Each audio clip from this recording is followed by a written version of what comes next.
In this video, I'm going to be explaining why I think it's okay to work from photographs as an artist.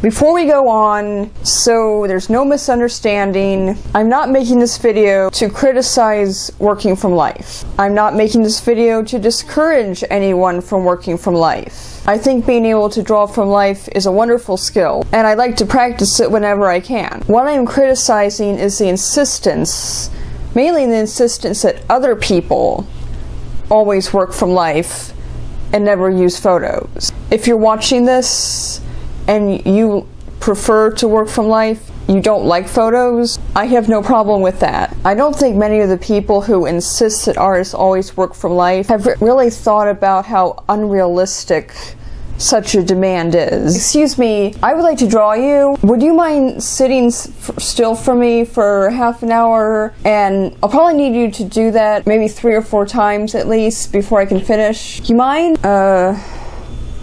Seriously, asking someone to remain motionless for half an hour at a time is a lot to ask of anyone. That's why artist models can be so expensive.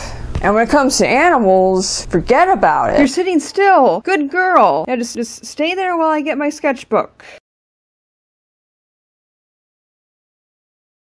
What are you doing? I told you to stay there. This drawing was done from a photo that I took of my dog when she just happened to stand still for a few seconds during one of her running around frenzies. And sometimes, for me at least, it's not even really about a subject necessarily. It's about a scene. It's about a moment where things just line up perfectly, and they're only going to be that way for a few seconds. The paintings that you're seeing coming up on the screen now could not have been done from life, because they were just one moment. I don't want to sound cheesy, but they were literally just one moment in time that I was lucky enough to capture with my camera. Some people think artists should only work from life because that's how the old masters did it. Well, the old masters didn't even have cameras. Working from life was pretty much their only option. But something the old masters did do is if they were working on a large project, like when Leonardo da Vinci was working on the Sistine Chapel, is they would go out onto the streets and they would sketch people as quickly as possible as they went by. And then they would bring these sketches back to their studio to use as reference. Now, if the old masters had had cameras, would they have snapped photos of people? Who's to say? I'd like to say a few words of caution, though, for artists who like to work from photos. Learn how to take a good reference photo and what makes a good reference photo. I'm going to link a video in the description, actually, that explains this in a lot of detail. Be aware of copyright. Only work from photos that you take yourself or have permission to use. And this permission could be in the form of a Creative Commons license. If you don't have permission to use the photo, changing the photo does not get you off the hook. If you work from photos, the more you know about anatomy and perspective, the better off you'll be. If you enjoyed this video, give it a thumbs up. I post videos Mondays,